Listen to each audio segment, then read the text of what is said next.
जी का खालसा वाहिगुरु जी की फतेह। परम सन्मानयोग सतगुरां दे हजूर जुड़ बैठे रब रूप गुरमुख सत्संगी जन, सतगुरु जी की बख्शिश महरामत दा सदका गुरु चरनां विच जुड़ के बहन का समा नसीब होया। सतगुरु जी की प्यारी बाणी का कीर्तन आप जी ने सरवण किया। सतगुरु के दर जुड़ के गुरु की कृपा नाल वाहिगुरु नाल जुड़न की छोटी जी कोशिश कर रहे हैं। साडे जीवन विच साडी एक इच्छा जरूर होंदी है कि सानू अपना टिकाणा मिल जावे, अपना घर मिल जावे, जिथे असी सुख नाल जीवन जी सकीए, जिथे सानू किसी तरह की कोई मुश्किल दिक्कत का सामना ना करना पवे। अपनी जगह, अपना थां, क्योंकि अपने दा बड़ा सुख है। चाहे वो कोई छोटी मोटी चीज़ ही क्यों ना होवे, अपने दा एक अपना ही आनंद है। इसलिए बंदा दूसरियां दियां चीज़ां देखदा जरूर है, पर उन्हां विचों सुख नहीं मिलता है। सुख अपनी चीज़ विचों ही मिलता है।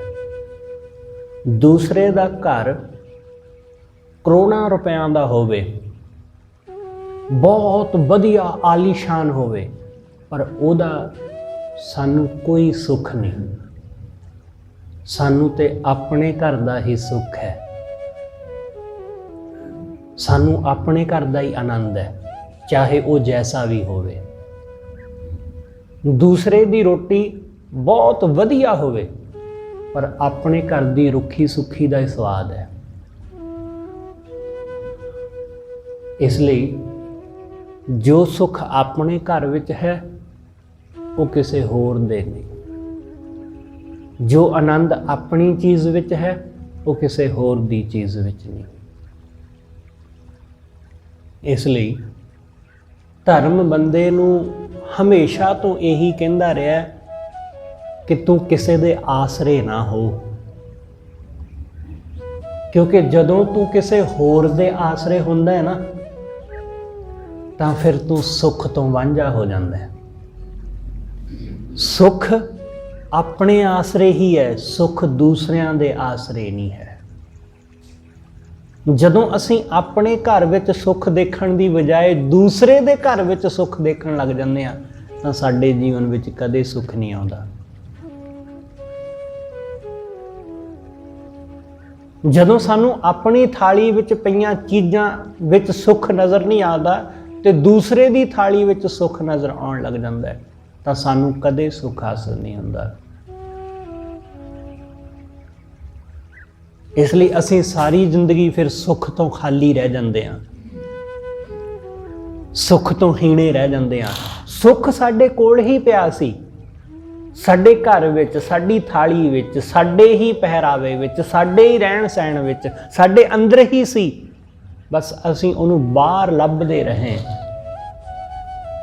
असीं सुख इस गल विच लभदे रहे कि फलाणे घर वर्गा घर होवेगा, सुख होएगा, ते ना वो घर मिलिया ते ना वो सुख मिलिया।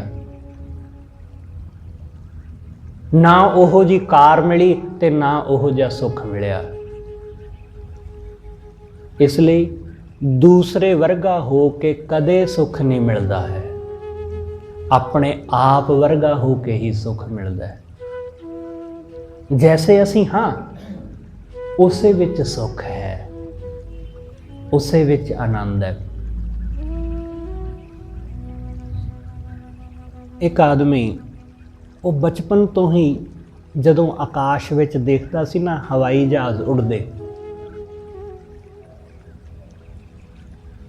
ਤਾਂ ਉਸ ਨੂੰ ਇਹ ਲੱਗਦਾ ਸੀ ਕਿ ਉਹ ਬੰਦੇ ਆਕਾਸ਼ ਵਿੱਚ ਜਿਹੜੇ ਹਵਾਈ ਜਹਾਜ਼ ਉਡਾ ਰਹੇ ਨੇ ਉਹ ਕਿੰਨਾ ਆਨੰਦ ਲੈਂਦੇ ਹੋਣਗੇ, ਕਿੰਨਾ ਉਹਨਾਂ ਦੇ ਮਨ ਅੰਦਰ ਰੋਮਾਂਚ ਪੈਦਾ ਹੁੰਦਾ ਹੋਵੇਗਾ ਜਦੋਂ ਉਹ ਆਕਾਸ਼ ਵਿੱਚ ਉਡਾਰੀਆਂ ਲਾਉਂਦੇ ਹੋਣਗੇ ਜਹਾਜ਼ ਵਿੱਚ।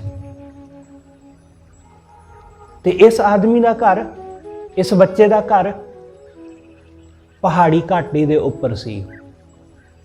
ਬੜਾ ਸੋਹਣਾ ਰਮਣੀਕ ਜਿਹਾ ਇਲਾਕਾ ਸੀ, ਘਾਹ ਦੇ ਪਹਾੜ ਸਨ, ਉਹਨਾਂ ਦੇ ਉੱਤੇ ਅਕਸਰ ਇਹ ਘੁੰਮਿਆ ਫਿਰਿਆ ਕਰਦਾ ਸੀ, ਖੇਡਿਆ ਕਰਦਾ ਸੀ।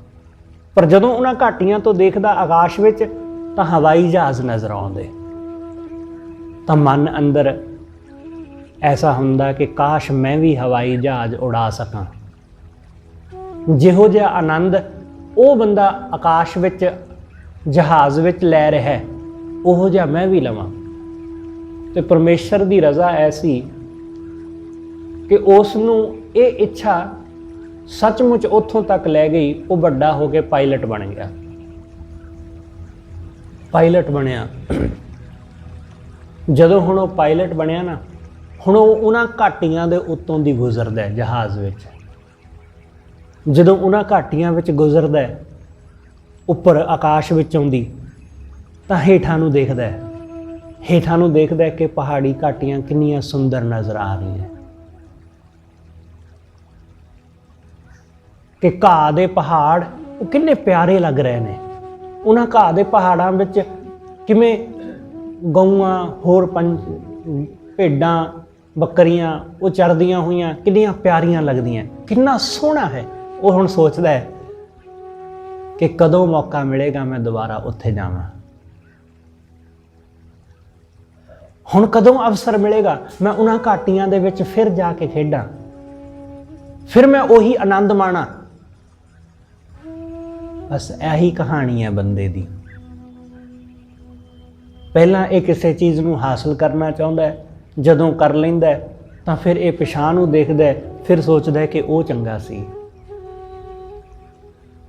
ਸਾਡਾ ਜੀਵਨ ਐਸਾ ਹੀ ਹੈ, ਇਹ ਡਾਵਾਂਡੋਲ ਹੀ ਰਹਿੰਦਾ ਹੈ ਹਮੇਸ਼ਾ।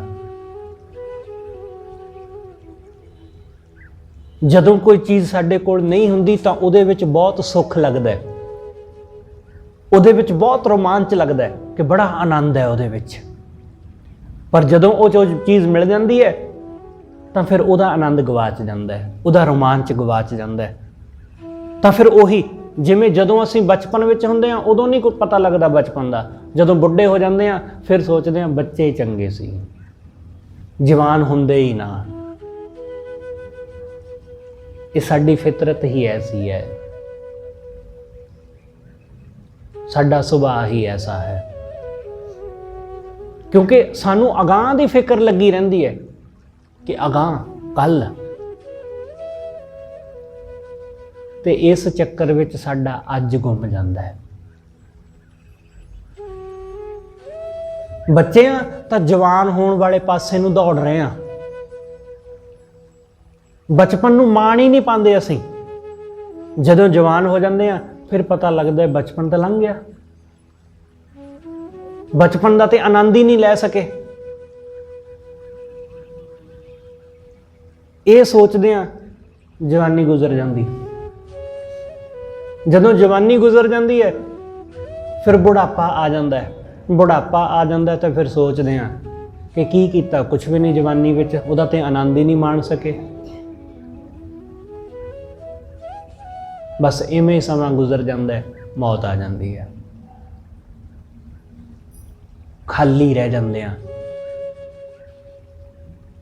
ਇਸ ਜੀਵਨ ਵਿੱਚੋਂ ਖਾਲੀ ਮੁੜ ਜਾਂਦੇ ਆ, ਕੁਛ ਵੀ ਹਾਸਲ ਨਹੀਂ ਕਰ ਪਾਉਂਦੇ ਅਸੀਂ ਲੋਕ। ਇਸ ਲਈ ਉਹ ਟਿਕਾਣਾ ਜਿੱਥੇ ਆਨੰਦ ਹੈ, ਜਿੱਥੇ ਸੁੱਖ ਹੈ, ਉਹ ਆਪਣੀ ਥਾਂ, ਉਹ ਆਪਣਾ ਘਰ, ਜਿਹਨੂੰ ਗੁਰੂ ਸਾਹਿਬ ਨਿੱਜ ਘਰ ਕਹਿੰਦੇ ਨੇ, ਉਸ ਦੀ ਤੇ ਸਾਨੂੰ ਕਦੇ ਖਬਰ ਹੀ ਨਹੀਂ ਲੱਗਦੀ। ਹਾਂ, ਆਪਣੇ ਘਰ ਦਾ ਅਸੀਂ ਬੰਦੋਬਸਤ ਕਰ ਲੈਂਦੇ ਹਾਂ ਦੇਰ ਸਵੇਰ, ਜਿੱਥੇ ਅਸੀਂ ਵਸਣਾ ਹੈ, ਸਾਡੇ ਪਰਿਵਾਰ ਨੇ ਵਸਣਾ ਹੈ, ਉਹਨਾਂ ਦੇ ਰਹਿਣ ਸਹਿਣ ਲਈ ਅਸੀਂ ਛੋਟਾ ਮੋਟਾ ਪ੍ਰਬੰਧ ਕਰ ਹੀ ਲੈਂਦੇ ਹਾਂ, ਕੋਈ ਨਾ ਕੋਈ ਘਰ ਬਣਾ ਹੀ ਲੈਂਦੇ ਹਾਂ, ਕਿਤੇ ਨਾ ਕਿਤੇ ਕੋਈ ਛੋਟਾ ਮੋਟਾ ਪਲਾਟ ਜਾਂ ਫਲੈਟ ਕਿਸੇ ਵੀ ਤਰ੍ਹਾਂ EMI ਤੇ ਖਰੀਦ ਹੀ ਲੈਂਦੇ ਹਾਂ, ਕੁਛ ਨਾ ਕੁਛ ਕਰਕੇ। ਪਰ ਜਿੱਥੇ ਸਾਡੀ ਜਿੰਦ ਨੇ ਵਸਣਾ ਹੈ, ਉਹ ਥਾਂ ਦਾ ਬੰਦੋਬਸਤ ਅਸੀਂ ਕਦੇ ਨਹੀਂ ਕਰ ਪਾਉਂਦੇ। ਜਿੱਥੇ ਅਸੀਂ ਅੰਤਰ ਆਤਮੇ ਟਿਕਣਾ ਹੈ, ਉਹਦਾ ਸਾਨੂੰ ਕਦੇ ਵੀ ਬੋਧ ਨਹੀਂ ਹੁੰਦਾ। ਇਹੀ ਕਾਰਨ ਹੈ ਕਿ ਘਰ ਮਿਲ ਜਾਣ ਤੋਂ ਬਾਅਦ ਵੀ ਸਾਨੂੰ ਸੰਤੁਸ਼ਟੀ ਨਹੀਂ ਮਿਲਦੀ, ਕਿਉਂਕਿ ਅਸੀਂ ਸਿਰਫ ਸਰੀਰ ਦਾ ਬੰਦੋਬਸਤ ਕੀਤਾ ਹੈ, ਅਸੀਂ ਆਪਣੀ ਆਤਮਾ ਦਾ ਬੰਦੋਬਸਤ ਨਹੀਂ ਕੀਤਾ। ਅਸੀਂ ਸਰੀਰ ਦੇ ਰਹਿਣ ਦਾ ਤਾਂ ਪ੍ਰਬੰਧ ਕਰ ਲਿਆ, ਪਰ ਆਪਣੇ ਨਿੱਜ ਦੇ ਰਹਿਣ ਦਾ, ਆਪਣੇ ਮਨ ਦੇ ਰਹਿਣ ਦਾ ਬੰਦੋਬਸਤ ਅਸੀਂ ਕਰ ਹੀ ਨਹੀਂ ਸਕੇ। ਤੇ ਜਦ ਤੱਕ ਮਨ ਦਾ, ਆਤਮਾ ਦਾ ਬੰਦੋਬਸਤ ਨਹੀਂ ਹੁੰਦਾ, ਉਦੋਂ ਤੱਕ ਆ ਸਰੀਰ ਦੇ ਬੰਦੋਬਸਤ ਸਭ ਝੂਠੇ ਰਹਿ ਜਾਂਦੇ ਨੇ। ਇਹ ਸਭ ਝੂਠੇ ਨੇ। ਇਸ ਲਈ ਅੱਜ ਦੇ ਇਸ ਸ਼ਬਦ ਨੂੰ ਗੌਰ ਨਾਲ ਸੁਣਨਾ ਤੇ ਸਮਝਣਾ। ਰਵਿਦਾਸ ਮਹਾਰਾਜ ਕਹਿੰਦੇ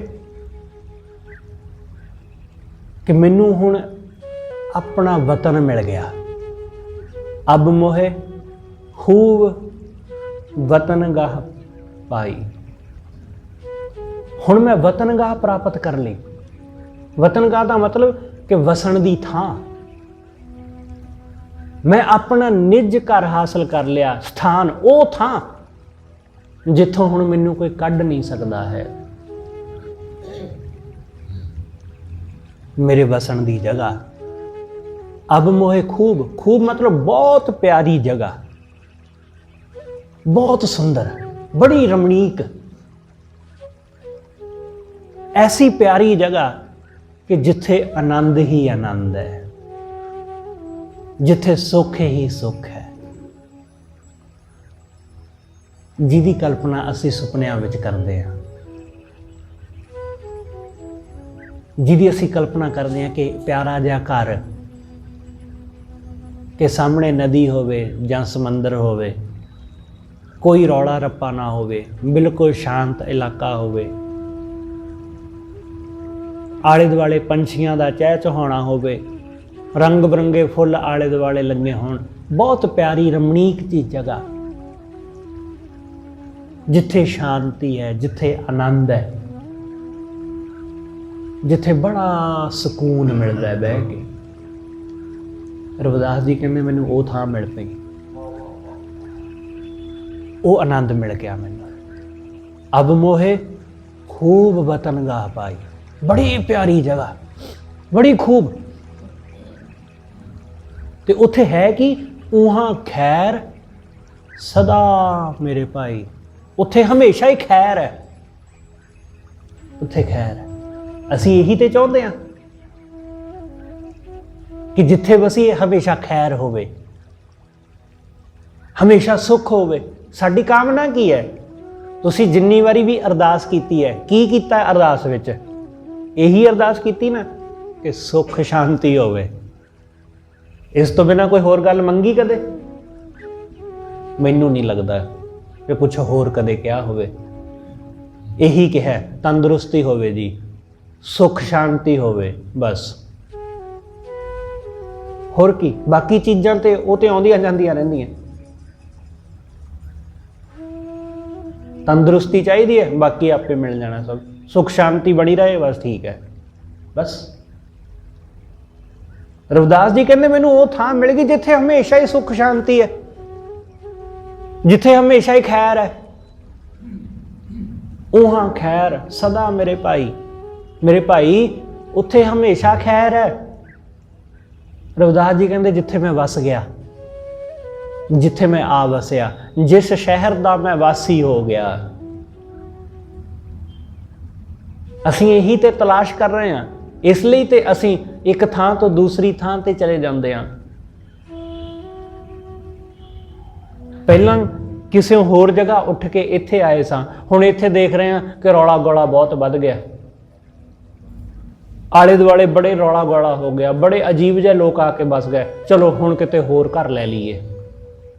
ਹੁਣ ਅਸੀਂ ਦੇਖਦੇ ਹਾਂ ਕਿ ਕਿੱਧਰ TDI 'ਚ ਮਿਲ ਜਾਏ ਕਿਤੇ ਫਲੈਟ ਜਾਂ ਕਿਤੇ ਘਰ, ਹੋਰ ਪਾਸੇ ਆ ਬੜੇ ਪਲਾਟ ਕੱਟੇ ਹੋਏ ਨੇ ਉੱਧਰ ਚਲੇ ਜਾਈਏ, ਸ਼ਾਂਤ ਜਿਹਾ ਇਲਾਕਾ ਹੋਵੇ, ਫਿਰ ਉੱਥੇ ਵੀ ਇਹੀ ਰੌਲਾ ਗਾਲਾ ਹੋ ਜਾਣਾ, ਫਿਰ ਉੱਥੋਂ ਭੱਜਾਂਗੇ। ਇਹ ਦੌੜ ਜਾਰੀ ਰਹਿਣੀ ਹਮੇਸ਼ਾ, ਇਹ ਹਮੇਸ਼ਾ ਹੀ ਇਹ ਦੌੜ ਜਾਰੀ ਰਹੇਗੀ, ਕਿਉਂਕਿ ਉਹ ਥਾਂ ਇੱਥੇ ਹੈ ਹੀ ਨਹੀਂ ਜਿੱਥੇ ਅਸੀਂ ਲੱਭ ਰਹੇ ਹਾਂ, ਜਿੱਥੇ ਸੁੱਖ ਹੈ, ਜਿੱਥੇ ਸ਼ਾਂਤੀ ਹੈ, ਉਹ ਥਾਂ ਹੈ ਹੀ ਨਹੀਂ। ਤੁਸੀਂ ਗੌਰ ਕਰਨਾ ਕਿ ਬੰਦਾ ਸ਼ਾਂਤੀ ਦੀ ਤਲਾਸ਼ ਵਿੱਚ ਪਹਾੜਾਂ 'ਚ ਜਾਂਦਾ ਹੈ ਕਿ ਚਲੋ ਹਫ਼ਤਾ 10 ਦਿਨ ਪਹਾੜਾਂ ਵਿੱਚ ਚਲੇ ਜਾਂਦੇ ਆ, ਬੜਾ ਸ਼ਾਂਤ ਇਲਾਕਾ ਹੈ ਜੀ, ਉੱਥੇ ਰਹਿੰਦੇ ਆ, ਪਰ ਖਿਆਲ ਕਰਨਾ ਉੱਥੇ ਜਾ ਕੇ ਵੀ ਸਾਰੇ ਬੰਦੋਬਸਤ ਆ ਸ਼ਾਂਤੀ ਦੇ ਕਰ ਲੈਂਦਾ, ਉੱਥੇ ਵੀ ਸਾਰੀਆਂ ਚੀਜ਼ਾਂ ਉਹੀ ਚਾਹੀਦੀਆਂ ਨੇ ਜੋ ਇਹਨੂੰ ਘਰ ਵਿੱਚ ਚਾਹੀਦੀਆਂ ਸੀ। ਜੰਗਲ ਵਿੱਚ ਜਾ ਕੇ ਵੀ ਇਹ ਹੋਟਲ ਲੱਭਦਾ ਫਿਰਦਾ ਕਿ ਉਹੋ ਜਿਹਾ ਮਾਹੌਲ ਮਿਲੇ, ਉਹੋ ਜਿਹਾ ਖਾਣਾ ਮਿਲੇ, ਉਹੀ ਚੀਜ਼ਾਂ ਮਿਲਣ, ਤੇ ਉਹਨਾਂ ਸਭ ਕਾਸੇ ਦੇ ਵਿੱਚੋਂ ਫਿਰ ਸ਼ਾਂਤੀ ਲੱਭਦਾ, ਤੇ ਉਹ ਮਿਲਦੀ ਨਹੀਂ ਹੈ, ਉਹ ਕਦੇ ਵੀ ਨਹੀਂ ਮਿਲੇਗੀ। ਇਸ ਲਈ ਉਹ ਸ਼ਾਂਤੀ, ਉਹ ਅਵਸਥਾ ਜਿਹਦਾ ਜ਼ਿਕਰ ਇੱਥੇ ਰਵਿਦਾਸ ਮਹਾਰਾਜ ਕਰ ਰਹੇ ਨੇ, ਉਹ ਹੈ ਅੰਦਰ ਦੀ। ਰਵਿਦਾਸ ਜੀ ਕਹਿੰਦੇ ਮੈਨੂੰ ਨਿੱਜ ਘਰ ਮਿਲ ਗਿਆ ਹੈ, ਮੈਂ ਅੰਤਰ ਆਤਮੇ ਟਿਕ ਗਿਆ ਹਾਂ, ਤੇ ਇੱਥੇ ਸੁੱਖ ਹੀ ਸੁੱਖ ਹੈ, ਇੱਥੇ ਆਨੰਦ ਹੀ ਆਨੰਦ ਹੈ। ਬਾਹਰ ਨਾਲੋਂ ਜਿਵੇਂ ਸੰਬੰਧ ਹੀ ਟੁੱਟ ਗਿਆ, ਦੁੱਖਾਂ ਨਾਲੋਂ ਰਿਸ਼ਤਾ ਹੀ ਟੁੱਟ ਗਿਆ ਹੈ। ਜਿਸ ਬੰਦੇ ਦਾ ਆਪਣੇ ਸਾਰੇ ਸਕੇ ਸੰਬੰਧੀਆਂ ਨਾਲੋਂ ਸੰਬੰਧ ਟੁੱਟ ਗਿਆ ਨਾ, ਉਹ ਇਹ ਸਮਝਦਾ ਹੈ ਕਿ ਜਿਵੇਂ ਸਾਰਾ ਬੋਝ ਲੱਥ ਗਿਆ ਹੋਵੇ, ਕਿਉਂਕਿ ਹੁਣ ਕਿਸੇ ਦੀ ਕੋਈ ਚਿੰਤਾ ਨਹੀਂ। ਬਸ ਐਸਾ ਹੀ ਸਮਝ ਲਵੋ ਕਿ ਜਿਵੇਂ ਦੁੱਖਾਂ ਦੇ ਨਾਲੋਂ ਸੰਬੰਧ ਟੁੱਟ ਗਿਆ, ਦੁੱਖਾਂ ਦਾ ਬੋਝ ਨਹੀਂ ਰਹਿ ਗਿਆ ਹੁਣ ਸਿਰ ਤੇ, ਸਭ ਰਿਸ਼ਤੇ ਦੁੱਖਾਂ ਨਾਲੋਂ ਖਤਮ ਹੋ ਗਏ। ਹੁਣ ਦੁੱਖ ਨਾਲ ਕੋਈ ਲੈਣ ਦੇਣ ਨਹੀਂ, ਹੁਣ ਸੁੱਖ ਹੀ ਸੁੱਖ ਹੈ, ਹੁਣ ਆਨੰਦ ਹੀ ਆਨੰਦ ਹੈ, ਹੁਣ ਮੌਜ ਹੀ ਮੌਜ ਹੈ। ਇਹ ਅਵਸਥਾ ਕਿ ਰਹਿ ਉਸੇ ਜਗ੍ਹਾ ਰਹੇ ਆ ਜਿੱਥੇ ਪਹਿਲਾਂ ਸੀ, ਕੰਮ ਉਹੀ ਕਰ ਰਹੇ ਆ ਜੋ ਪਹਿਲਾਂ ਕਰ ਰਹੇ ਸੀ, ਖਾਣਾ ਪੀਣਾ ਉਹੀ ਹੈ ਜਿਹੜਾ ਪਹਿਲਾਂ ਸੀ, ਇਹ ਨਹੀਂ ਕਿ ਬਦਲ ਗਿਆ, ਹੁਣ ਪਹਿਰਾਵਾ ਵੀ ਉਹੀ ਹੈ, ਮਿੱਤਰ ਸੱਜਣ ਵੀ ਉਹੀ ਨੇ, ਰਿਸ਼ਤੇਦਾਰ ਵੀ ਉਹੀ ਨੇ, ਭੈਣ ਭਾਈ ਮਾਂ ਬਾਪ ਸਭ ਕੁਝ ਉਹੀ ਹੈ, ਬਸ ਬਦਲ ਗਿਆ ਹੈ ਤਾਂ ਮੇਰਾ ਅੰਤਰ ਆਤਮਾ, ਬਦਲ ਗਿਆ ਹੈ ਤਾਂ ਮੇਰਾ ਜੀਵਨ, ਮੇਰਾ ਵੇ ਆਫ ਲਾਈਫ ਬਦਲ ਗਿਆ, ਮੇਰੀ ਜੀਵਨ ਜਾਂਚ ਬਦਲ ਗਈ। ਜਦੋਂ ਜੀਵਨ ਜਾਂਚ ਬਦਲਦੀ ਹੈ ਤਾਂ ਜੀਵਨ ਬਦਲਦਾ ਹੈ। ਇਸ ਲਈ ਰਵਿਦਾਸ ਜੀ ਕਹਿੰਦੇ ਕਿ ਇੱਥੇ ਖੈਰ ਹੀ ਖੈਰ ਹੈ, ਇੱਥੇ ਸੁੱਖ ਹੀ ਸੁੱਖ ਹੈ। ਤੇ ਇਸ ਸ਼ਹਿਰ ਦਾ ਨਾਮ ਕੀ ਹੈ? ਬੇਗਮਪੁਰਾ, ਸ਼ਹਿਰ ਕੋ ਨਾਮ। ਰਵਿਦਾਸ ਜੀ ਕਹਿੰਦੇ ਜਿਸ ਸ਼ਹਿਰ ਦਾ ਮੈਂ ਵਾਸੀ ਹੋ ਗਿਆ ਨਾ, ਜਿੱਥੇ ਹਮੇਸ਼ਾ ਖੈਰ ਹੈ, ਜੋ ਮੈਨੂੰ ਵਤਨਗਾਹ ਮਿਲ ਗਈ, ਉਸ ਨੂੰ ਬੇਗਮਪੁਰਾ ਕਹਿੰਦੇ ਨੇ। ਬੇਗਮਪੁਰਾ ਮਤਲਬ ਬੇਗਮ, ਜਿੱਥੇ ਗਮ ਨਹੀਂ ਹੈ, ਗਮ ਤੋਂ ਰਹਿਤ। ਇੱਥੇ ਕੋਈ ਗਮ ਹੀ ਨਹੀਂ ਹੈ। ਹੁਣ ਇਹ ਕਿਸੇ ਜਗ੍ਹਾ ਦਾ ਨਾਮ ਨਹੀਂ ਹੈ, ਇਹ ਚੇਤੇ ਰੱਖਣਾ ਕਿ ਤੁਸੀਂ ਜਗ੍ਹਾ ਲੱਭਦੇ ਫਿਰੋ ਕਿ ਕੋਈ ਜਗ੍ਹਾ ਹੈ, ਨਹੀਂ। ਇਹ ਉਹੀ ਜਗ੍ਹਾ ਹੈ ਜਿਹਨੂੰ ਗੁਰੂ ਨਾਨਕ ਸਾਹਿਬ ਸੱਚਖੰਡ ਕਹਿੰਦੇ ਨੇ। ਇਹ ਉਹੀ ਜਗ੍ਹਾ ਹੈ ਜਿਸ ਨੂੰ ਅਬਚਲ ਨਗਰ ਕਿਹਾ ਗਿਆ ਗੁਰਬਾਣੀ ਵਿੱਚ। ਇਹ ਉਹੀ ਜਗ੍ਹਾ ਹੈ ਜਿਸ ਨੂੰ ਨਿੱਜ ਘਰ ਕਿਹਾ ਗਿਆ। ਖਿਆਲ ਰੱਖਣਾ, ਇਹਨੂੰ ਸਵਰਗ ਨਹੀਂ ਕਿਹਾ ਗਿਆ, ਕਿਉਂਕਿ ਸਵਰਗ ਦੇ ਮਾਇਨੇ ਕੁਝ ਹੋਰ ਨੇ, ਤੇ ਗੁਰਮਤਿ ਵਿੱਚ ਸਵਰਗ ਦੀ ਕੋਈ ਥਾਂ ਨਹੀਂ ਹੈ। ਇਹਨੂੰ ਸਮਝ ਲਓ ਕਿ ਉਹ ਥਾਂ ਹੈ ਜਿਹਨੂੰ ਖਾਲਿਸਤਾਨ ਕਹਿੰਦੇ ਨੇ। ਖਾਲਿਸਤਾਨ ਉਹ ਨਹੀਂ ਜਿਹੜਾ ਕਿਸੇ ਜ਼ਮੀਨ ਦੇ ਉੱਤੇ ਬਣੇਗਾ, ਜਿਹੜਾ ਕਿਸੇ ਛੋਟੇ ਜਿਹੇ ਜ਼ਮੀਨ ਦੇ ਟੁਕੜੇ ਨੂੰ ਕਿਹਾ ਜਾਵੇਗਾ, ਨਹੀਂ। ਉਹ ਤੇ ਬੜੀ ਮਾਮੂਲੀ ਦੀ ਗੱਲ ਹੈ, ਉਹ ਤੇ ਬੜੀ ਮਾਮੂਲੀ ਦੀ ਗੱਲ। ਉਹ ਤੇ ਕਨਸੈਪਟ ਹੀ ਬਹੁਤ ਛੋਟਾ ਹੈ। ਜਿਹੜਾ ਇਹ ਕਨਸੈਪਟ ਹੈ, ਇਸ ਨੂੰ ਸਮਝੋ, ਇਹਦੇ ਮਾਇਨੇ ਕਿ ਜਿਹੜਾ ਖਾਲਸ ਹੋ ਜਾਂਦਾ ਉਹ ਉੱਥੇ ਪਹੁੰਚਦਾ ਹੈ, ਉਹ ਸੱਚਖੰਡ ਵਿੱਚ ਪਹੁੰਚਦਾ ਹੈ, ਉਹ ਬੇਗਮਪੁਰੇ ਵਿੱਚ ਪਹੁੰਚਦਾ ਹੈ, ਉਹ ਅਬਚਲ ਨਗਰ ਵਿੱਚ ਦਾ ਵਾਸੀ ਹੁੰਦਾ ਹੈ। ਇਸ ਨਗਰ ਵਿੱਚ ਕੋਈ ਗਮ ਨਹੀਂ ਹੈ, ਕੋਈ ਗਮ ਨਹੀਂ, ਕੋਈ ਦੁੱਖ ਹੈ ਹੀ ਨਹੀਂ, ਕਿਸੇ ਤਰ੍ਹਾਂ ਦਾ ਕੋਈ ਗਮ ਹੀ ਨਹੀਂ, ਕਿ ਉਹ ਜਿਸ ਅਵਸਥਾ ਵਿੱਚ ਰਹਿੰਦਾ ਹੈ ਉਹਦੇ ਜੀਵਨ ਵਿੱਚ ਕੋਈ ਵੀ ਗਮ ਆ ਜਾਏ, ਕੋਈ ਵੀ ਦੁੱਖ ਆ ਜਾਏ, ਉਹ ਦੁੱਖ ਉਸ ਨੂੰ ਦੁਖੀ ਨਹੀਂ ਕਰਦਾ, ਉਹ ਗਮ ਉਹਨੂੰ ਗਮਗੀਨ ਨਹੀਂ ਕਰਦਾ। ਤੁਸੀਂ ਇਸ ਗੱਲ ਨੂੰ ਸਮਝੋ ਕਿ ਤੁਸੀਂ ਅਚਾਨਕ ਜਾ ਰਹੇ ਸੀ, ਕਿਸੇ ਜਗ੍ਹਾ ਜਾ ਰਹੇ ਹੋ, ਅਚਾਨਕ ਕਿਸੇ ਦਰਖਤ ਦਾ ਇੱਕ ਟਾਹਣਾ ਟੁੱਟ ਜਾਂਦਾ ਤੇ ਤੁਹਾਡੇ ਸਾਹਮਣੇ ਆ ਕੇ ਉਹ ਡਿੱਗ ਪੈਂਦਾ, ਜਾਂ ਤੁਹਾਡੀ ਕਾਰ ਦੇ ਉੱਤੇ ਡਿੱਗ ਪੈਂਦਾ। ਤੁਸੀਂ ਕੀ ਕਹੋਗੇ ਇਸ ਨੂੰ? ਉੱਤੇ ਗੁੱਸੇ ਹੋਵੋਗੇ ਕਿਸੇ ਦੇ ਉੱਤੇ, ਕਿਸੇ ਤੇ ਨਾਰਾਜ਼ ਹੋਵੋਗੇ, ਕਿਉਂਕਿ ਨਾਰਾਜ਼ ਹੋਣ ਲਈ, ਗੁੱਸੇ ਹੋਣ ਲਈ ਕੋਈ ਹੈ ਹੀ ਨਹੀਂ। ਜੇ ਇਹ ਕੰਮ ਕਿਸੇ ਬੰਦੇ ਨੇ ਕੀਤਾ ਹੁੰਦਾ ਫਿਰ ਅਸੀਂ ਉਹਦੇ ਤੇ ਗੁੱਸੇ ਹੁੰਦੇ, ਉਹਦੇ ਤੇ ਨਾਰਾਜ਼ ਹੁੰਦੇ, ਉਸ ਨੂੰ ਮਾਰਦੇ, ਉਹਦੀ ਪੁਲਿਸ ਰਿਪੋਰਟ ਕਰਦੇ। ਪਰ ਹੁਣ ਕਿਉਂ? ਕਿਉਂਕਿ ਹੁਣ ਇਹਦੇ ਵਿੱਚ ਕਿਸੇ ਬੰਦੇ ਦਾ ਦੋਸ਼ ਨਹੀਂ, ਇਹ ਆਪਣੇ ਆਪ ਡਿੱਗ ਪਿਆ, ਆਪਣੇ ਆਪ ਡਿੱਗ ਪਿਆ। ਮੈਂ ਸੁਣਿਆ ਰਜੂਸ਼ ਜਾ ਰਿਹਾ ਸੀ, ਉਹਦੇ ਨਾਲ ਕੁਝ 2-4 ਮੁਰੀਦ ਸਨ, ਉਹਦੇ ਚੇਲੇ। ਤੁਰਿਆ ਜਾ ਰਿਹਾ, ਅਚਾਨਕ ਜਿੱਥੋਂ ਦੀ ਗੁਜ਼ਰ ਰਹੇ ਸਨ ਇੱਕ ਦਰਖਤ ਦਾ ਟਾਹਣਾ ਟੁੱਟਦਾ ਤੇ ਉਹਦੇ ਸਿਰ ਵਿੱਚ ਵੱਜਦਾ ਬੜੀ ਜ਼ੋਰ ਨਾਲ, ਬੜੀ ਜ਼ੋਰ ਨਾਲ ਵੱਜਿਆ ਤੇ ਉਹ ਡਿੱਗ ਉੱਥੇ ਬੈਠ ਗਿਆ। ਥੋੜੀ ਦੇਰ ਕੁਛ ਨਹੀਂ, ਕਿਉਂਕਿ ਟਾਹਣਾ ਸੀਗਾ ਦਰਖਤ ਦਾ, ਕੁਛ ਨਹੀਂ ਹੋਇਆ। ਥੋੜੀ ਦੇਰ ਬੈਠਾ, ਆਪਣੇ ਜ਼ਖਮ ਨੂੰ ਠੀਕ ਕੀਤਾ, ਚੱਲ ਪਏ ਅੱਗੇ। ਕੁਝ ਕੁ ਮਹੀਨੇ ਗੁਜ਼ਰਦੇ ਨੇ, 2-3 ਮਹੀਨੇ ਗੁਜ਼ਰੇ ਤਾਂ ਉਹ ਇਸੇ ਤਰ੍ਹਾਂ ਕਿਸੇ ਨਗਰ ਵਿੱਚੋਂ ਦੀ ਗੁਜ਼ਰ ਰਹੇ ਸਨ। ਇੱਕ ਆਦਮੀ ਉਹ ਅਚਾਨਕ ਨਿਕਲਦਾ ਬਾਹਰ, ਰਜੂਸ਼ ਦੇ ਸਿਰ ਵਿੱਚ ਡੰਡਾ ਮਾਰਦਾ ਜ਼ੋਰ ਨਾਲ, ਬੜੀ ਜ਼ੋਰ ਨਾਲ ਉਸਨੇ ਡੰਡਾ ਮਾਰਿਆ ਤੇ ਉਹਦੇ ਸਿਰ ਦੇ ਵਿੱਚੋਂ ਖੂਨ ਨਿਕਲਣ ਲੱਗ ਪਿਆ। ਉਹ ਡੰਡਾ ਮਾਰਦਾ ਹੋਇਆ ਭੱਜ ਜਾਂਦਾ, ਮਾਰ ਕੇ ਭੱਜ ਗਿਆ। ਉਹਦੇ ਚੇਲਿਆਂ ਨੇ ਉਸ ਨੂੰ ਫੜਨਾ ਚਾਹਿਆ, ਪਰ ਰਜੂਸ਼ ਨੇ ਕਿਹਾ ਕਿ ਨਹੀਂ, ਉਹਨੂੰ ਜਾਣ ਦਿਓ। ਉਹਨਾਂ ਨੇ ਫਿਰ ਵੀ ਫੜ ਕੇ ਲਿਆਂਦਾ, ਉਸ ਨੂੰ ਮਾਰਨ ਲੱਗੇ, ਉਹਨੂੰ ਕੁੱਟਣ ਲੱਗੇ। ਰਜੂਸ਼ ਨੇ ਕਿਹਾ ਭਾਈ ਇਹਨੂੰ ਜਾਣ ਦੇਵੋ, ਇਹਨੂੰ ਕਿਉਂ ਫੜਿਆ ਤੁਸੀਂ? ਉਹਨਾਂ ਨੇ ਕਿਹਾ ਜੀ ਇਸ ਨੇ ਤੁਹਾਡੇ ਸਿਰ ਵਿੱਚ ਮਾਰਿਆ, ਇਸ ਨੇ ਦੇਖੋ ਤੁਹਾਡੇ ਸਿਰ ਵਿੱਚੋਂ ਖੂਨ ਵਗ ਰਿਹਾ, ਇਹਨੂੰ ਇਹਦੀ ਸਜ਼ਾ ਦੇਣੀ ਚਾਹੀਦੀ।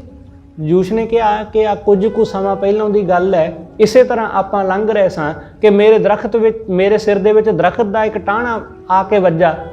ਉਦੋਂ ਤੁਸੀਂ ਕੀ ਕੀਤਾ?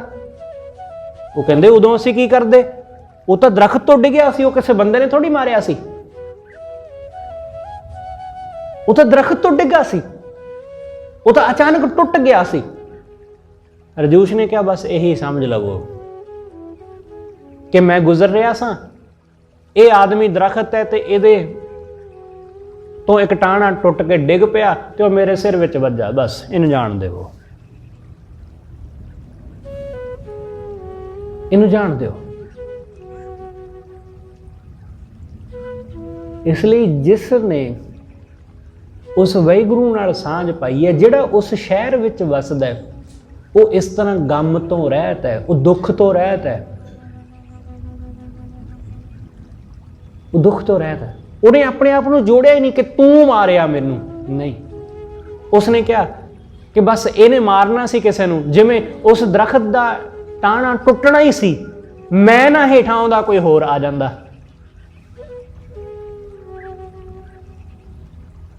ਮੇਰੇ ਸਿਰ ਵਿੱਚ ਨਾ ਵੱਜਦਾ, ਕਿਸੇ ਹੋਰ ਦੇ ਸਿਰ ਵਿੱਚ ਵੱਜ ਜਾਂਦਾ। ਬਸ ਇਸੇ ਤਰ੍ਹਾਂ ਇਸ ਆਦਮੀ ਨੇ ਕਿਸੇ ਨਾ ਕਿਸੇ ਨੂੰ ਮਾਰਨਾ ਹੀ ਸੀ, ਮੈਂ ਨਹੀਂ ਮਿਲਿਆ, ਕੋਈ ਹੋਰ ਮਿਲ ਜਾਂਦਾ। ਇਸ ਲਈ ਇਹਦਾ ਕੋਈ ਕਸੂਰ ਨਹੀਂ, ਜਿਵੇਂ ਉਸ ਦਰਖਤ ਦਾ ਕੋਈ ਕਸੂਰ ਨਹੀਂ। ਐਸਾ ਤਾਂ ਹੈ ਨਹੀਂ ਕਿ ਦਰਖਤ ਨੇ ਜਾਣ-ਬੁੱਝ ਕੇ ਸਾਡੇ ਸਿਰ ਵਿੱਚ ਮਾਰਿਆ ਤੇ ਹੁਣ ਮੈਂ ਦਰਖਤ ਨੂੰ ਜੜੋਂ ਪੁੱਟਦੇ ਆ। ਤੁਸੀਂ ਕਦੀ ਪੁੱਟਿਆ ਐਸਾ ਦਰਖਤ ਕੋਈ? ਅਸੀਂ ਕਦੇ ਕਿਸੇ ਦਰਖਤ ਨੂੰ ਜੜੋਂ ਨਹੀਂ ਪੁੱਟਦੇ ਕਿ ਉਸ ਨੇ ਮੇਰੇ ਸਿਰ ਵਿੱਚ ਟਾਣਾ ਮਾਰਿਆ ਆਪਣਾ, ਇਸ ਲਈ ਮੈਂ ਉਹਨੂੰ ਪੁੱਟ ਦਿਆਂ। ਨਹੀਂ, ਹਾਂ ਕਿਸੇ ਬੰਦੇ ਨੇ ਕੀਤਾ ਹੋਵੇ ਫਿਰ ਜ਼ਰੂਰ ਕੋਸ਼ਿਸ਼ ਕਰਾਂਗੇ ਉਹਨੂੰ ਪੁੱਟਣ ਦੀ, ਉਹਨੂੰ ਮਾਰਨ ਦੀ।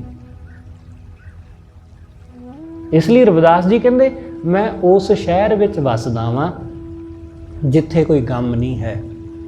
ਕਿਸੇ ਦੇ ਕੁਛ ਕਰਨ ਨਾਲ ਉੱਥੇ ਮੈਂ ਗਮਗੀਨ ਨਹੀਂ ਹੁੰਦਾ, ਮੈਂ ਦੁਖੀ ਨਹੀਂ ਹੁੰਦਾ, ਕੋਈ ਗਮ ਪਕੜਦਾ ਨਹੀਂ ਮੈਨੂੰ।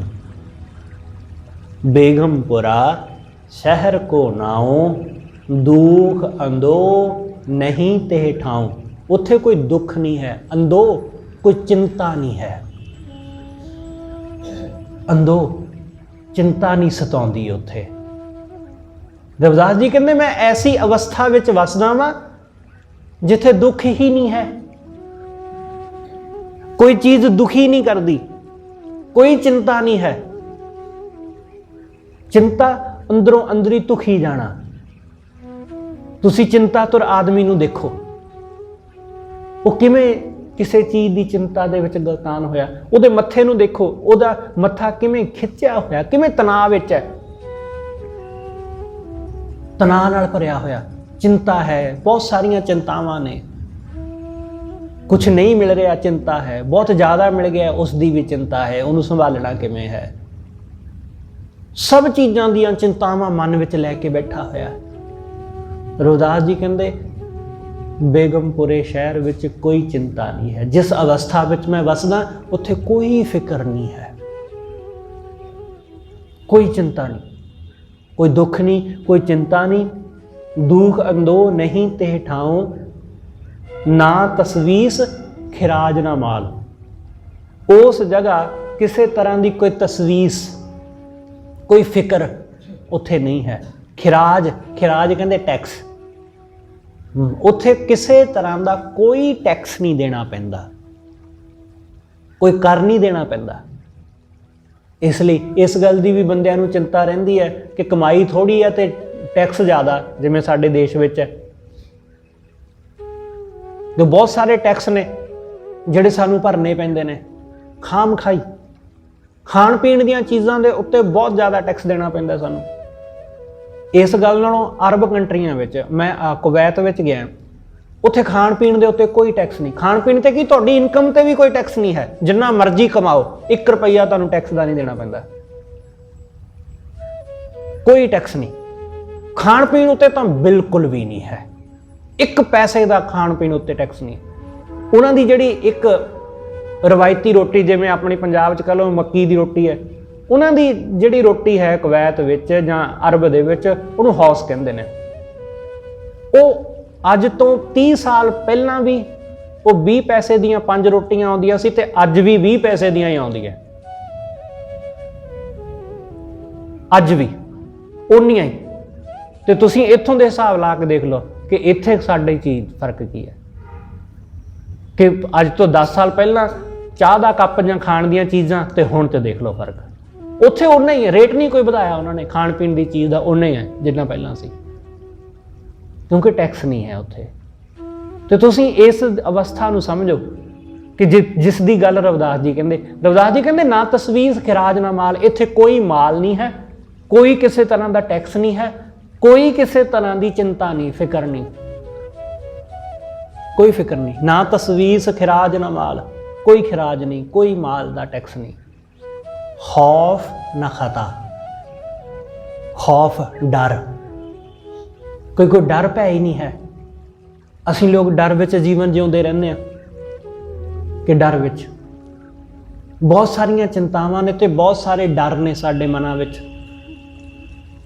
ਜਿਸ ਬੰਦੇ ਦੇ ਮਨ ਅੰਦਰ ਚਿੰਤਾ ਹੈ, ਉਹਦੇ ਮਨ ਅੰਦਰ ਡਰ ਵੀ ਜ਼ਰੂਰ ਹੋਵੇਗਾ, ਕਿਉਂਕਿ ਇਹ ਚਿੰਤਾ ਤੇ ਡਰ ਇਹ ਇੱਕ ਦੂਸਰੇ ਦੇ ਨਾਲ ਹੀ ਚੱਲਦੇ ਨੇ। ਚਿੰਤਾ ਹੈ, ਇਸ ਕਰਕੇ ਫਿਰ ਬੰਦਾ ਡਰਦਾ ਵੀ ਰਹਿੰਦਾ ਹੈ। ਰਵਿਦਾਸ ਜੀ ਕਹਿੰਦੇ ਖੌਫ, ਕੋਈ ਖੌਫ ਨਹੀਂ। ਖਤਾ, ਕੋਈ ਗਲਤੀ ਨਾ, ਗਲਤੀ ਦੀ ਗੁੰਜਾਇਸ਼ ਹੀ ਨਹੀਂ ਇੱਥੇ। ਨਾ ਇੱਥੇ ਗਲਤੀ ਕਰਦਾ ਹੈ ਬੰਦਾ, ਨਾ ਇੱਥੇ ਕੋਈ ਕਿਸੇ ਤੋਂ ਡਰਦਾ ਹੈ, ਕਿਉਂਕਿ ਗਲਤੀ ਕਰੇਗਾ ਤੇ ਬੰਦਾ ਡਰੇਗਾ ਨਾ। वो गलती करेगा तो डरेगा, वो गलती करता ही नहीं, इसलिए ना डर है कि गलती करांगे तो सज़ा मिलेगी, ना उत्थे किसी तरह की सज़ा है। तरस ना तरस, उत्थे तरस भी नहीं है कि तरस करना किसी ते दया, क्योंकि अवस्था ही ऐसी, जब कोई पाप ही नहीं है, कुछ माड़ा ही नहीं है, तो फिर तरस किथे। इसलिए खौफ ना खता ना तरस जवाल, कोई साड़ा, कोई ईर्षा भी नहीं है कि किसी बंदे ने वध कमा लिया मेरे को थोड़ा, वो किसी तरह का साड़ा भी नहीं। इसलिए रविदास जी कहते अब मोहे खूब वतन गाह पाई, हुण मैं वो वतन गाह प्राप्त कर ली, आह वाला वतन मिल गया मैनू, इस वतन विच मैं वसदा वां। अब मोहे खूब वतन गाह पाई, उहां खैर सदा मेरे भाई, उत्थे हमेशा खैर है भाई, उत्थे सदा खैर है, उत्थे हमेशा सुख है। रहाओ कायम दायम सदा पातशाही, इस जगह इस शहर विच जिहड़ी पातशाही है वो हमेशा कायम है, कायम दायम, हमेशा स्थिर। इत्थे जिहड़ी पातशाही है, जो अहुदा मिल गया किसी नूं वो जांदा नहीं, जो किसी नूं वडियाई मिल गई ना वो हमेशा ही उहदे कोल रहिंदी है। साडे संसार वांग नहीं कि इत्थे मंत्री संतरी अहुदियां दे उत्ते बैठे लोग बदलते रहिंदे ने, चाहुंदे सब यही ने कि हमेशा अहुदियां ते बैठे रहण, पर हमेशा रह नहीं पाते। पर इस अवस्था विच रविदास जी कहंदे कि हमेशा पातशाही बनी रहिंदी है, हमेशा कायम दायम सदा पातशाही, दोम ना सेम एक सुआही। इत्थे दूसरा तीसरा दर्जा नहीं है, दोम दूसरा सेम तीसरा। जिमें साडे समाज विच दूसरा तीसरा दर्जा हुंदा ना कि first class second class third class, first second class तो इलावा भी एक वड्डा दर्जा हुंदा बिजनेस क्लास। बिजनेस क्लास जे तुसीं फ्लाइट दा सफ़र कीता है तो उत्थे बिजनेस क्लास अलग है, फर्स्ट सैकंड वो वखरियां, जरनल कोटा उहदे विच आम सारे बंदे ने, इकनॉमी जिहनूं कह दिंदे आ। पर रविदास जी कहंदे इत्थे किसे दूसरे तीसरे दर्जे की गल ही नहीं, इत्थे इक्को ही दर्जा है, सारे इक्को जिहे ने। दोम न सेम एक सुआही, सब एक समान। इत्थे कोई उच्चा नहीं, कोई नीवा नहीं, कोई गरीब नहीं, कोई अमीर नहीं, कोई अपना नहीं, कोई बेगाना नहीं, सब एक समान। गोरे काले का कोई भिन्न भेद नहीं है, उच्चे नीवे का कोई भिन्न भेद नहीं है कि कद विच छोटा कद विच उच्चा, उहदा भी कोई भेदभाव नहीं है, कोई फर्क नहीं, कोई भिन्नता नहीं, सब एक समान। ऐसी अवस्था कि सारे चंगे लगते हैं, सारे प्यारे लगते हैं, गोरा भी प्यारा ते काला भी प्यारा, सब इक्को जिहे, सब अपने जैसे नज़र आउंदे ने। जदों सानू सब अपने जैसे दिसण लग जाते हैं कि जैसा मैं हाँ वैसा ही दूसरा है, जिहो जी जान मेरे विच है उहो जी जान दूसरे विच है।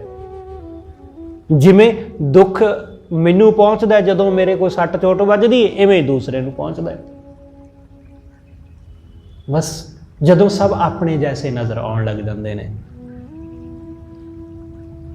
इसलिए ये किसे किसे नूं ये समझ आउंदी है कि उन्होंने अपने जैसे नज़र आउण लग गया। ख्याल रखना कि ये अपने जैसा दूसरे नूं समझना, दूसरे जैसा अपने आप नूं समझना, ये बड़ा कठिन काम है, बड़ा कठिन। कि अपने घर दे विच सफाई करने वाले ਜਾਂ कूड़ा चक के ले जाने वाले बंदे जैसा अपने आप को समझना बड़ा औखा है कि मैं भी ये वर्गा ही हाँ। इन्ना आसान नहीं है इस गल नूं जानना, क्योंकि साडा हंकार इस गल की राज ही नहीं हुंदा कि ये नीच आदमी, मैं ये बराबर जां ये मेरे बराबर नहीं।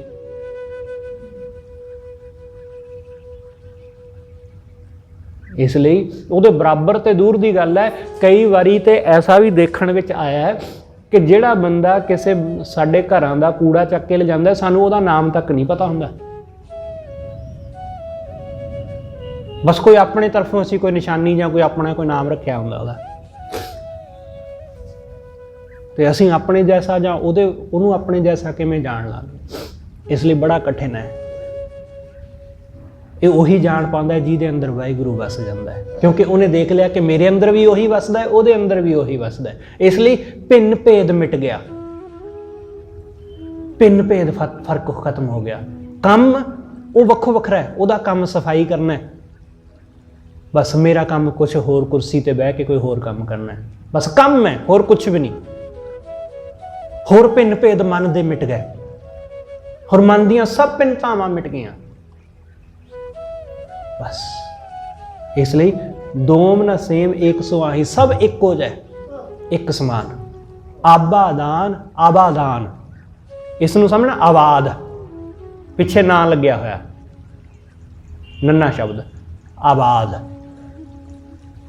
रविदास जी कहते ये शहर हमेशा मशहूर है, वसदा होया, कि हमेशा ही वसदा है, हमेशा ही, ये कदे उजड़िया ही नहीं। बाकी सब शहर उजड़ते वसते रहिंदे ने, बहुत बारी कई शहर उजड़े ने ते कई बारी वसे ने, कई बारी ढट्ठे ने ते कई बारी दोबारा बने ने। पर रविदास जी कहते जिस शहर की मैं गल करना वा भाई, वो हमेशा ही आबाद है। आबादान सदा मशहूर, ये सदा गल मशहूर है कि ये शहर वसदा ही रहा, ये कदे उजड़दा नहीं। उहां बसै उहां गनी बसै मामूर, उस शहर विच मामूर, मामूर कहते ने कि संतुष्ट लोग, संतुष्ट वसदे ने इत्थे, संतुष्ट। रज्जे पुज्जे थोड़ा होर सुभाव आ जाता है। रज्जे पुज्जे तो असीं उन्होंने भी कहते हैं जिन्होंने कोल बहुत पैसा हुंदा है, पर जरूरी नहीं है कि उन्होंने कोल संतुष्टि भी होवे, कि उन्होंने कोल मन की संतुष्टि होवे। इस गल का दावा नहीं किया जा सकता। मामूर मतलब संतुष्ट आदमी, कि जिहड़ा तृप्त हो गया, जिहड़ा रज गया।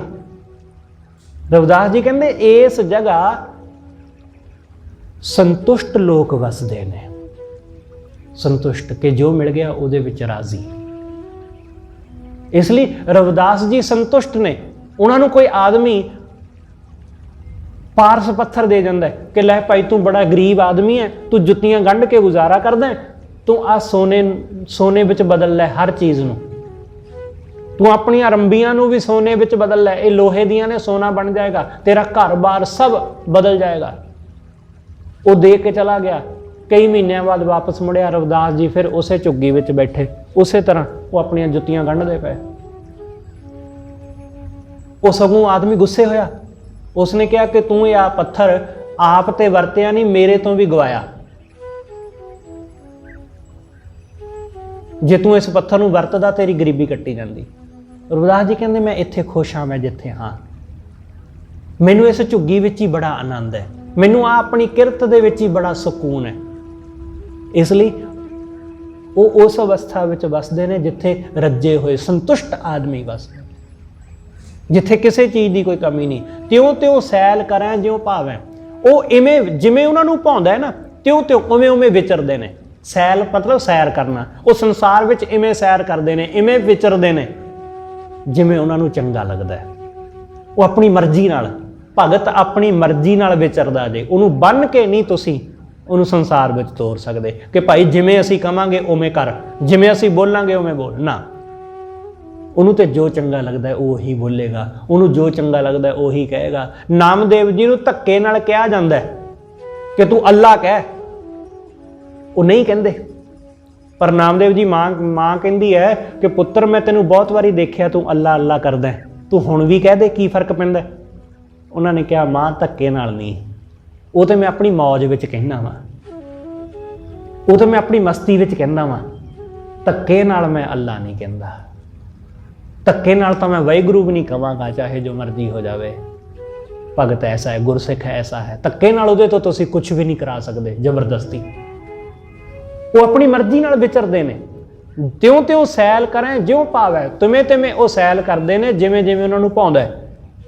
महरम महल ना को अटकावै, वो महल दे महरम ने। महरम हुंदा जानन वाला, दिल दी जानन वाला, हर चीज़ नूं जानन वाला। महरम वो परमात्मा दे दर दे महरम ने, ਉਹ ਵਾਹਿਗੁਰੂ ਦੇ ਜਾਣੂ ਨੇ, ਇਸ ਲਈ ਨਾ ਕੋ ਅਟਕਾਵੇ, ਉਹਨਾਂ ਨੂੰ ਕੋਈ ਰੋਕ ਨਹੀਂ ਸਕਦਾ। ਭਗਤ ਨੂੰ ਕੌਣ ਰੋਕ ਸਕਦਾ ਹੈ ਰੱਬ ਦੇ ਦਰ ਜਾਣ ਤੋਂ? ਉਹਨੂੰ ਕੌਣ ਰੋਕੇਗਾ? ਕਿਸੇ ਦੀ ਔਕਾਤ ਨਹੀਂ ਕਿ ਕੋਈ ਉਹਨਾਂ ਨੂੰ ਰੋਕ ਲਵੇ, ਉਹਨਾਂ ਨੂੰ ਕੋਈ ਨਹੀਂ ਰੋਕ ਸਕਦਾ। ਇਸ ਲਈ ਗੁਰੂ ਦੇ ਦਰ ਤੇ ਆਉਣ ਤੋਂ ਕੋਈ ਸਿੱਖ ਨੂੰ ਕਿਵੇਂ ਰੋਕ ਸਕਦਾ? ਕਿਉਂਕਿ ਉਹ ਗੁਰੂ ਦਾ ਜਾਣੂ ਹੈ, ਗੁਰੂ ਦਾ ਜਾਣਕਾਰ, ਉਹ ਗੁਰੂ ਦੇ ਨਾਲ ਮਿਲਿਆ ਹੋਇਆ, ਇਸ ਲਈ ਕੋਈ ਨਹੀਂ ਉਹਨਾਂ ਨੂੰ ਅਟਕਾ ਸਕਦਾ। ਕਹਿ ਰਵਿਦਾਸ ਖਲਾਸ ਚਮਾਰਾ। ਰਵਿਦਾਸ ਜੀ ਕਹਿੰਦੇ ਖਲਾਸ, ਖਲਾਸ ਮਤਲਬ ਬੰਧਨਾਂ ਤੋਂ ਮੁਕਤ, ਜਿਹੜਾ ਬਿਲਕੁਲ ਆਜ਼ਾਦ ਹੋ ਗਿਆ। ਖਲਾਸ ਸ਼ੁੱਧ ਵੀ ਹੁੰਦਾ ਤੇ ਖਲਾਸ ਮੁਕਤ ਵੀ ਹੁੰਦਾ। ਜਿਹੜਾ ਪੂਰੀ ਤਰ੍ਹਾਂ ਸ਼ੁੱਧ ਹੋ ਗਿਆ, ਜਿਹੜਾ ਪੂਰੀ ਤਰ੍ਹਾਂ ਮਾਇਆ ਦੇ ਬੰਧਨਾਂ ਤੋਂ ਮੁਕਤ ਹੋ ਗਿਆ, ਜੋ ਹਮ ਸ਼ਹਿਰੀ ਸੋ ਮੀਤ ਹਮਾਰਾ। ਰਵਿਦਾਸ ਜੀ ਕਹਿੰਦੇ ਜਿਹੜਾ ਮੇਰਾ ਹਮ ਸ਼ਹਿਰੀ ਹੈ, ਜਿਹੜਾ ਮੇਰਾ ਸੰਗੀ ਹੈ, ਉਹੀ ਮੇਰਾ ਮਿੱਤਰ ਹੈ। ਜਿਹੜਾ ਇਸ ਸ਼ਹਿਰ ਦਾ ਵਸਨੀਕ ਹੈ, ਜਿਹੜਾ ਇਸ ਬੇਗਮਪੁਰੇ ਦਾ ਵਾਸੀ ਹੈ, ਜਿਹੜਾ ਇਹ ਜਿਸਨੇ ਇਹ ਵਤਨਗਾਹ ਪ੍ਰਾਪਤ ਕਰ ਲਈ, ਉਹ ਮੇਰਾ ਸ਼ਹਿਰੀ, ਮੈਂ ਉਸ ਦਾ ਮਿੱਤਰ, ਉਹ ਮੇਰਾ ਮਿੱਤਰ। ਜੋ ਹਮ ਸ਼ਹਿਰੀ ਸੋ ਮੀਤ ਹਮਾਰਾ। ਜਿਹੜਾ ਹਮ ਸ਼ਹਿਰੀ ਹੈ ਉਹ ਮੇਰਾ ਮਿੱਤਰ ਹੈ। ਸਤਿਗੁਰੂ ਰਹਿਮਤ ਕਰੇ ਇਸ ਬੇਗਮਪੁਰੇ ਦੀ ਅਵਸਥਾ, ਇਹ ਵਤਨਗਾਹ ਸਾਨੂੰ ਸਾਰਿਆਂ ਨੂੰ ਗੁਰੂ ਦੇ ਦਰੋਂ ਹਾਸਲ ਹੋਵੇ। ਹੋਈਆਂ ਭੁੱਲਾਂ ਲਈ ਖਿਮਾ। ਸਤਿਗੁਰੂ ਜੀ ਅਤੇ ਆਪ ਸਰਬੱਤ ਸੰਗਤ ਬਖਸ਼ਣਯੋਗ, ਭੁੱਲਾਂ ਨਾ ਚਿਤਾਰਦੇ ਹੋਏ ਆਖੋ ਜੀ ਵਾਹਿਗੁਰੂ ਜੀ ਕਾ ਖਾਲਸਾ ਵਾਹਿਗੁਰੂ